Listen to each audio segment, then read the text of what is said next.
안녕하세요. 이번 영상에서는 단독명의 주택과 공동명의 주택이 함께 있을 경우 총 수익 금액을 계산하는 사례를 살펴보겠습니다. 참고할 사례는 국세청 사이트에 주택 임대소득 안내, 주택보증금에 대한 간주임대료에 설명되어 있는 케이스 2번에 해당하는 내용입니다. 아래 케이스를 보면 부부, 갑과 을이 비소형주택을 4채를 단독 및 공동으로 임대를 하고 있고 임대기간은 모두 1월 1일부터 12월 31일까지입니다. 주택은 A, B, C, D 이렇게 4개로 구분되어 있으며 이 중 A 주택만 갑의 단독 소유로 되어 있고 나머지 B, C, D 주택은 갑을 공동 소유입니다. 이렇게 혼합되었을 경우 간주임대료를 어떻게 계산하는 게 좋을까요? 상단에 설명되어 있는 박스 내용처럼 단독명의 주택과 공동명의 주택을 구분하여 각각 간주임대료를 계산합니다. 그리고 간주임대료와 월임대료를 합산하여 각 공동명의 주택별 소득금액을 계산한 다음 각 공동명의 주택의 손익분배 비율에 따라 각 거주자별로 소득금액을 배분을 합니다. 아래 자세한 풀이로 설명이 되어 있으며 스마트A 프로그램에서는 이 케이스대로 입력을 했을 때 갑의 간주임대료와 총수익 금액이 어떻게 계산되는지 확인해 보도록 하겠습니다.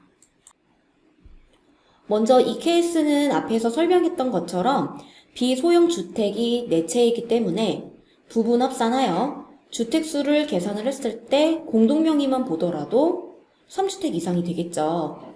그러므로 총수익 금액을 계산 시 간주임대료 플러스 월세로 계산해야 합니다. 그럼 갑의 간주임대료부터 계산해 보겠습니다. 다른 소득과 합산한다고 간주하고 이 케이스는 간주임대료 임대주택이기 때문에 부동산 임대보증금 총수익금액 1, 2, 3 서식에 3번 주택 탭부터 작성하도록 하겠습니다. 시간 관계상 저는 이미 입력을 해놓은 상태입니다. 그럼 마지막 임대일자, 자산별, 잔액계산 탭에서 일자별 보증금 잔액 불러오기를 하겠습니다. 3주택 이상 차감 여부도 정상적으로 되어 있는지 확인을 했고요. 공동명의 주택, B, C, D에 대해선 갑의 공동비율을 넣겠습니다. 각각 50%, 30%, 10% 이렇게 입력까지 끝냈습니다. 임대보증금 적수가 가장 큰 주택에서부터 3억 원을 차감해야 합니다. 아까 홈택스 사이트에 박스 설명이 어떻게 되어 있었는지 기억나시나요? 단독명의 주택과 공동명의 주택을 구분하여 각각 간주임대료를 계산한다라고 설명되어 있었습니다. 그렇기 때문에 갑의 주택을 총 4개라고 봐서 이 중 적수가 가장 큰 주택에서 3억 원을 차감을 하는 게 아니라 단독 A주택은 별도로 보증금에서 3억 원을 공제를 해야 하고 공동주택인 B, C, D는 이 세 채 중 보증금이 가장 큰 주택에서부터 순차적으로 3억 원을 차감하여 간주임대료를 계산해야 합니다. 하지만 프로그램에서는 단독과 공동명의 주택이 이렇게 혼합으로 있을 경우 간주임대료 계산이 자동으로 지원되지 않습니다.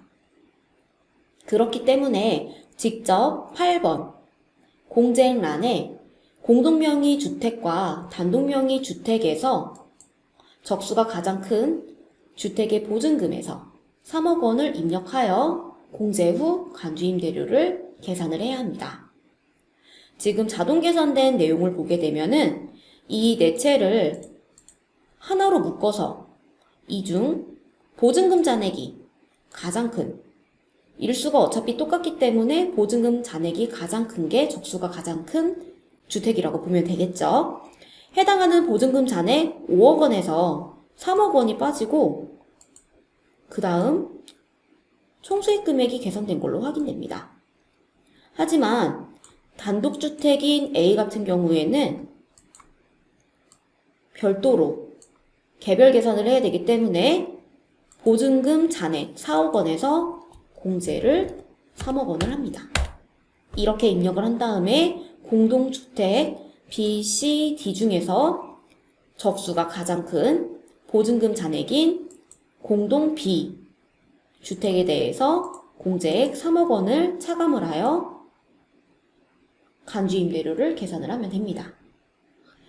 자, 이렇게까지 입력이 끝났다면 저장을 누른 다음 빠져나오면 되는데요. 간주임대료가 계산되었으면 끝났을까요? 아니죠. 3주택 이상이기 때문에 월세까지 합산해야 합니다. 월세는 종합소득세 신고서 메뉴에 주택 분리과세 탭에서 입력합니다.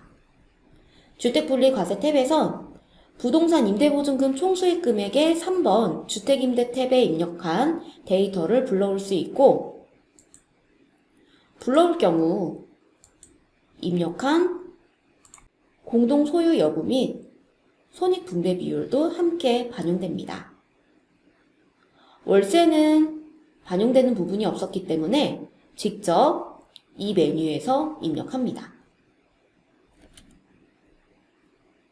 이때 중요한 점은 공동비율이 입력되어 있다고 해서 월세 등을 자동 안분해주는 기능이 지원되지 않기 때문에 갑이 소유하고 있는 각 주택의 지분율별로 계산해서 월세액을 계산한 다음에 입력을 해줍니다.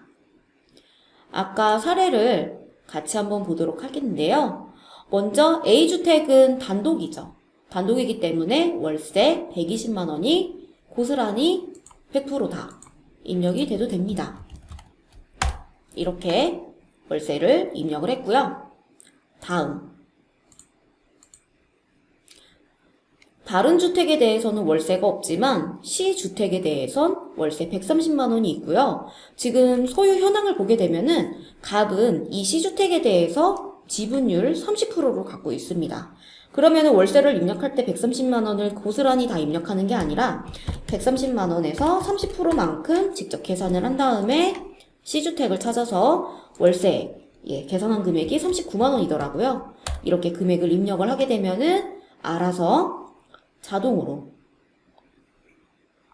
금액이 계산이 되고 총수익금의 합계를 한번 볼까요? 지금 이쪽에 있는 14번 총수익금의 합계를 보게 되면은 이 네 채의 주택에 대해서 총수익 금액은 2,192만 7,600원으로 자동 계산되었습니다. 자, 국세청을 한번 다시 보도록 하겠습니다. 저희가 아까 같이 살펴봤었던 국세청 사례에서도 갑의 수익 금액은 2,192만 7,600원으로 프로그램이 국세청과 동일하게 수익 금액을 잘 계산해줬다는 걸 확인할 수가 있겠습니다. 이번 영상은 여기까지입니다. 도움이 되셨다면 좋아요와 구독 부탁드립니다. 감사합니다.